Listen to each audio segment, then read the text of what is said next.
Hey y'all, welcome to another episode of the OK Talks podcast. Today's topic is going to be the importance of self-love. One of the most important daily practices is self-love. Self-love sets the tone for how you're going to operate throughout the day. When you're operating from a place of love, you have more positive, uplifting experiences. You look at each day as a new exciting challenge versus it being a bunch of obstacles that you have to overcome. You look at your interactions with people, whether they're friends, strangers, family, whoever, as opportunities to learn and to grow, or just moments to cherish and enjoy. When you operate from a place of self-love, nothing and no one can hinder how you operate throughout the day. You're not seeking any sort of external validation because all the validation is already inside of you. You're not looking to project the inner issues that you have with yourself out on anyone because you're working on healing those inner issues. Healing itself is an eternal process. It's never going to be a one and done type of situation because in life you're going to face a bunch of different challenges and you're going to have to learn how to overcome said challenges, and self-love makes it a lot easier to overcome said challenges. You're not relying on any sort of external validation or any sort of external object to help you get through the day, simply because you know that what it takes to get through each and every single day is already within you. So how do you get to this point where you're operating in self-love? It's not an easy process, and it's also not an overnight process. However, it's not impossible.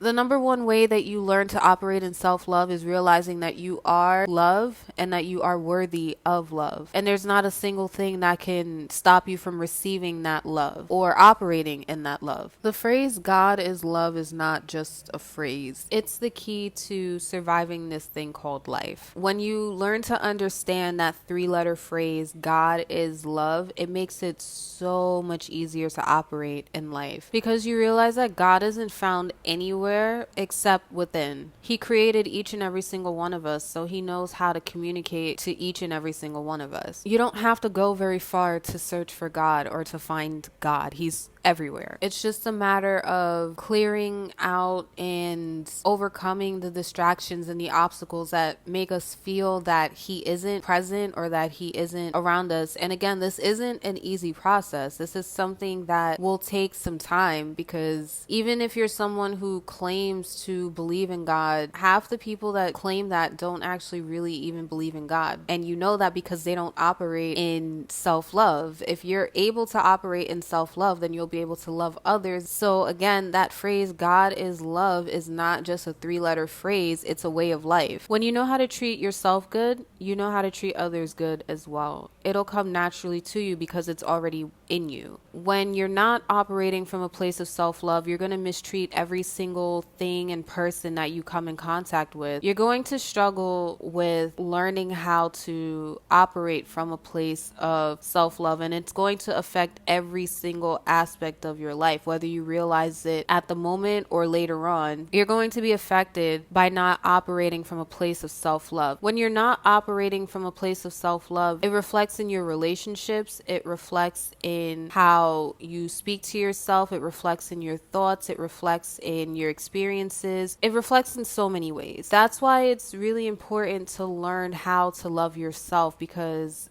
I personally have experienced that it leads to better experiences in life when you're operating from a place where no matter what the outcome is, that you will be okay because you know that you are loved and that you are love. And I understand that that's not an easy place to get to. There are so many distractions and obstacles in our way from the moment that we're born. We have thoughts like, why can't I be like this person? Why can't I receive the things that this person is receiving? Why can't my life be like that? Why is this person getting more attention than I am? Why is this so much better than what I'm currently living in? How do I get to this place? We can be overwhelmed and distracted by the thoughts that we have and not even realize it. And when you don't know any better and you haven't been taught any better, you're going to continuously operate from a place of comparison instead of being content in what you have and in the present moment that you're living in, or even the blessing that it is to be alive, to live, to see another day. You're constantly focused or obsessed with how things are going for other people or how things are operating in other aspects of life, and you never focus on what you have going on. So I understand again why there are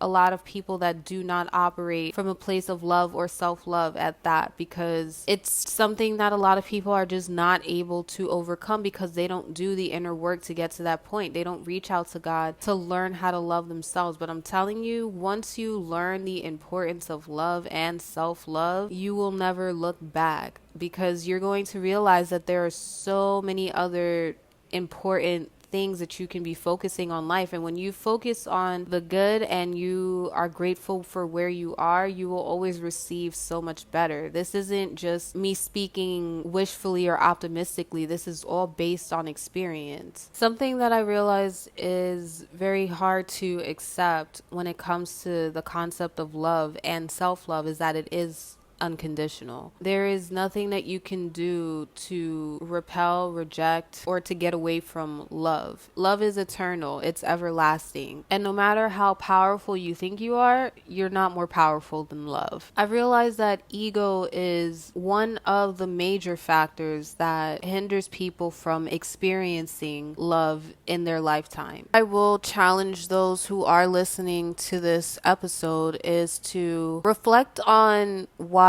you feel that love is not unconditional. Why do you feel that you are more powerful than love? Why do you feel that there is something that you could possibly do in your own power to prevent you from receiving love? Because I'm here to let you know that that is impossible. You are not more powerful than love. And I also challenge you to find your closest mirror, or even if you have to use the camera on your phone and put it in selfie mode, to tell yourself, I love you and that I am worthy of love, and that there's nothing that I can do to take love away from me. And even if you don't believe it the first time you tell yourself that, eventually the more you tell yourself that you love yourself and that you are worthy of love, eventually you will begin to believe it. And if you don't believe me, think about all of the disparaging things that you've told yourself about why you're not worthy of love. You began to believe those things the more you repeated it to yourself, didn't you? So why is it hard to believe that you can't tell yourself positive affirmations like I love you and that I'm worthy of love, and you'll begin to believe that? It all starts with taking that first step. And you're not going to feel better overnight. Again, this isn't an overnight process, but it's one step closer to walking in the right direction and living life in your purpose and in love and in light. Not because I said so, but because you deserve it. There are so many reasons that you can convince yourself that you're not worthy of love, but none of them will ever overpower the number one reason that you are worthy of love, and that's because God loves you. And though it is nice to hear it from external factors and people, it's so much better when you live in that truth, knowing that you are loved unconditionally, no matter what anyone or anything says. But the first step to living in that is accepting it. And with that being said, I want to thank you for tuning in to another episode of the OK Talks podcast, where I speak about random topics and ideas that are on my mind. Thank you so much for listening, and I hope that you tune in for another episode.